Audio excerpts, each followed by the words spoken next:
City union bank all in one ஆப்ல இருந்து video KYC மூலமா வீட்ல இருந்தே பேங்க் அக்கவுண்ட் ஓபன் பண்ணலாம். வீடியோ கால்லயே வெரிஃபிகேஷன் முடிஞ்சிரும். City union bank.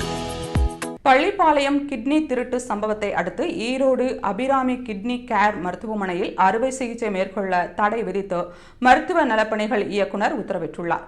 நாமக்கல் மாவட்டம் பள்ளிப்பாளையம் மற்றும் அதன் சுற்று வட்டாரத்தில் விசைத்தறிகள் கூடங்கள், சாய ஆலைகளில் ஏராளமாக தொழிலாளர்கள் உட்பட வறுமையில் உள்ள பலரை குறிவைத்து சிலர் கிட்னி விற்பனை செய்யும் புரோக்கர்களாக செயல்படுவதாக புகார் எழுந்தது.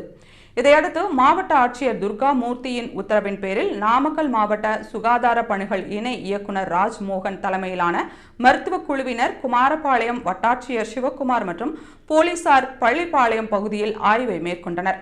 இதுவரை 9 விசைத்தறி கூலி தொழிலாளர்களின் சிறுநீரகங்கள் விற்பனை செய்யப்பட்டதாக தகவல் வெளியாகியுள்ளன. அவர்களின் முகவரிகளை தேடி இப்போது அதிகாரிகள் குழுவினர் விசாரணை நடத்தி வருகின்றனர்.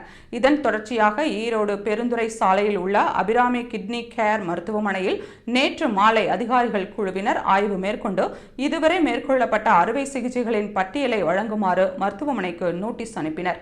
இந்நிலையில் அபிராமி கிட்னி கேர் சென்டர் மருத்துவமனையில் அறுவை சிகிச்சை செய்ய சுகாதாரத்துறையினர் தடை விதித்து உத்தரவு பிறப்பித்துள்ளனர். மேலும் உயிர் காக்கக்கூடிய டயாலிசிஸ் உள்ளிட்ட சிகிச்சைகளை மேற்கொள்ளலாம் என்றும் பிற சிகிச்சைகளை மேற்கொள்ள வேண்டாம் என்றும் சென்னை இயக்குநர் அலுவலகத்திலிருந்து உத்தரவு பிறப்பிக்கப்பட்டிருப்பதாக அதிகாரிகள் தெரிவித்துள்ளனர். முழுமையான விசாரணைக்கு பிறகுதான் சிறுநீரக மோசடியில் இந்த மருத்துவமனைக்கு தொடர்பு இருக்கிறதா என்பது தெரிய வரும் என அதிகாரிகள் தரப்பில் தெரிவிக்கப்பட்டுள்ளது.